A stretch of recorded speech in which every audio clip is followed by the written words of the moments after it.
ایک دفعہ کا ذکر ہے، ایک رسان نامی خوبصورت ریاست میں ایک شہزادی رہتی تھی جس کو سیبوں سے بے انتہا محبت تھی۔ محل کے باغات میں سب سے بہترین اور میٹھے سیب کے درخت لگائے گئے تھے۔ ہر سال جب سیب کا موسم آتا تو شہزادی اپنی ٹوکری لے کر نکل پڑتی اور بہترین قسم کے سیب چننے لگتی۔ یہ اس کا پسندیدہ مشغلہ تھا۔ ایک ہوادار دوپہر میں جب آسمان نیلا اور ہوا خزاں کی خوبصورت خوشبو پھیلا رہی تھی، شہزادی ریاست کے کنارے پر واقع جنگل میں جا پہنچی۔ اس کی ٹوکری اس کے ہاتھ میں جھول رہی تھی اور وہ سیب کی تلاش میں اتنی گم تھی کہ اسے پتہ ہی نہ چلا کہ کب وہ محل سے کتنی دور نکل آئی۔ آخر کار شہزادی ایک چھوٹے سے جھنڈ میں جا پہنچی جہاں ایک اونچا اور سرسبز سیب کا درخت موجود تھا جس پر پکے ہوئے سرخ سیب لگے ہوئے تھے۔ اس کی آنکھوں میں خوشی کی چمک آئی۔ یہ سیب بڑے شاندار اور خوبصورت تھے اور سورج کی روشنی میں چمک رہے تھے۔ شہزادی نے خوشی سے انہیں اپنی ٹوکری میں جمع کرنا شروع کر دیا۔ جب وہ خوبصورت درخت کی دوسری طرف گئی تو اس کی نظر ایک عجیب و غریب سیب پر پڑی۔ وہاں ایک شاخ پر ایک واحد سیب تھا جس کا رنگ گہرا نیلا تھا۔ شہزادی نے پہلے کبھی ایسا سیب نہیں دیکھا تھا۔ اس نے تجسس سے اسے توڑا اور اپنے ہاتھ میں لے لیا۔ اس میں ہلکی سی جادوئی چمک تھی۔ بغیر سوچے سمجھے شہزادی نے نیلے سیب میں سے ایک ٹکڑا کھایا۔ اس کا ذائقہ اس کی توقع سے بہت مختلف تھا، میٹھا مگر عجیب پھولوں جیسا جو اسے الجھا رہا تھا۔ مگر جیسے ہی اس نے نگلا اس کی نظر دھندلی ہو گئی اور نیند کی ایک لہر اس پر چھا گئی۔ اس کی ٹوکری اس کے ہاتھ سے گر گئی اور درجنوں سے زمین پر بکھر گئے۔ شہزادی بے ہوش ہو کر درخت کے نیچے نرم کائی پر جا گری۔ اسی دن ایک نوجوان شہزادہ جس کا نام قادر تھا جنگل میں گھوڑے پر سواری کیے جڑی بوٹیاں تلاش کر رہا تھا جو اس کی ریاست کے حکیم کے لیے بہت ضروری تھی۔ اس نے رسان کے جنگلات میں اگنے والی جادوئی نیلے سیب کے بارے میں بھی سن رکھا تھا، جس کے بارے میں کہا جاتا تھا کہ اس میں بہت سی جادوئی قوتیں ہیں۔ جب وہ واپسی کا سوچ رہا تھا تو اس کا گھوڑا ایک چھوٹے سے جھنڈ کے پاس رک گیا۔ شہزادے نے خوبصورت شہزادی کو زمین پر دیکھا۔ شہزادہ اس کے قریب آیا۔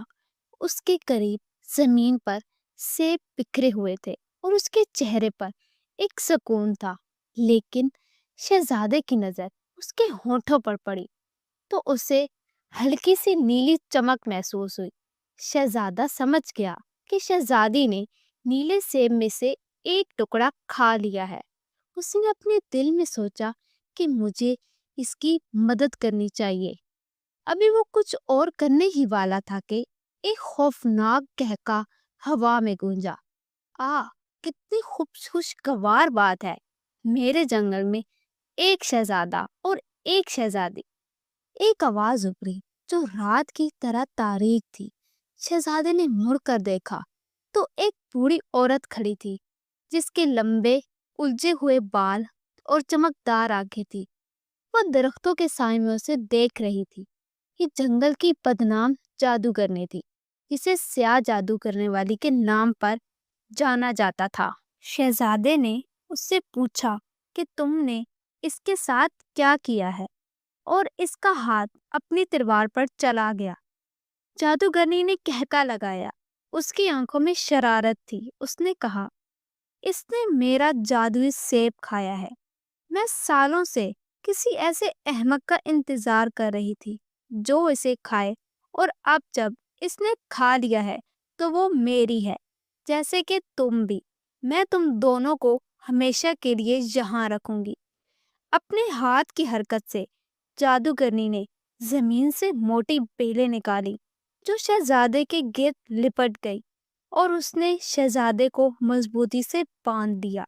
شہزادہ جدوجہد کرتا رہا مگر بیلیں لوہے کی طرح مضبوط تھی۔ پھر جادوگرنی نے شہزادے کی طرف اشارہ کیا اور کانٹوں کی شاخوں کا ایک پنجرا اس کے ارد گرد بنانا شروع کر دیا جس نے شہزادی کو قید کر دیا۔ یہ لو، جادوگرنی نے مسکراتے ہوئے کہا، تم میری جادوئی قید کے مجموعے میں بہترین اضافہ ہوگے۔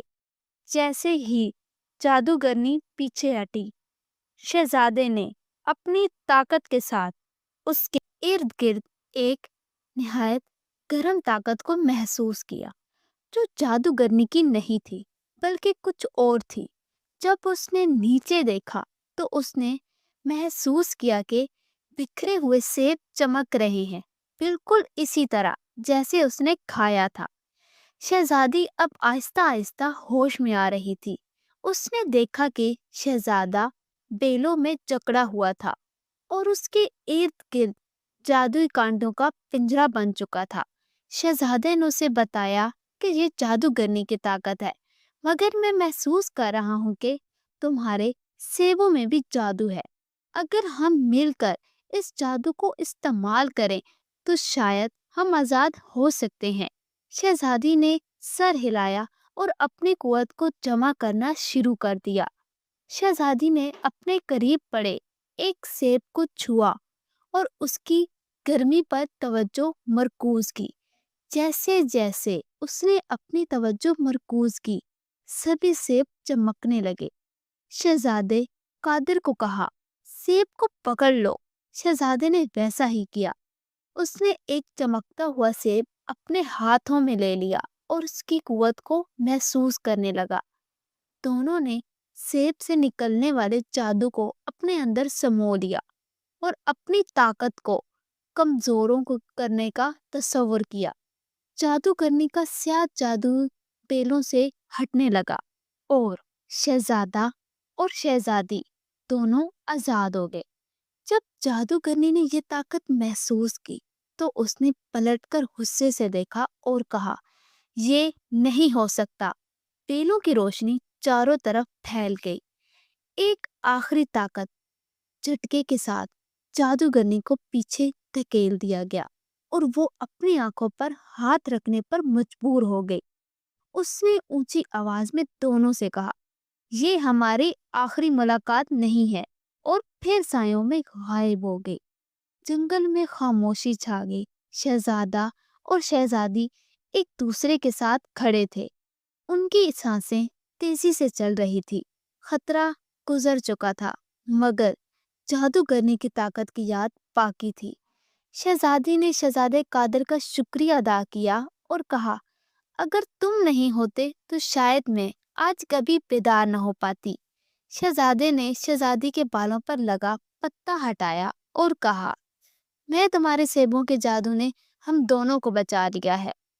وہ دونوں اکٹھے محل واپس آ گئے اور جانتے تھے کہ یہ ان کی آخری ملاقات ہرگز نہیں ہوگی۔ جب وہ دونوں اس شام رخصت ہوئے تو وہ جانتے تھے کہ ان کی کہانی کا صرف آغاز ہے۔ اس کے دن سے جب بھی شہزادی اپنے پسندیدہ سیب چننے جاتی تو وہ بہت محتاط رہتی، اور جب بھی شہزادہ قادر محل آتا تو دونوں جنگل کے کناروں تک جاتا جہاں وہ سیب توڑتے اور اپنی جادوئی مہم کو یاد تازہ کرتے۔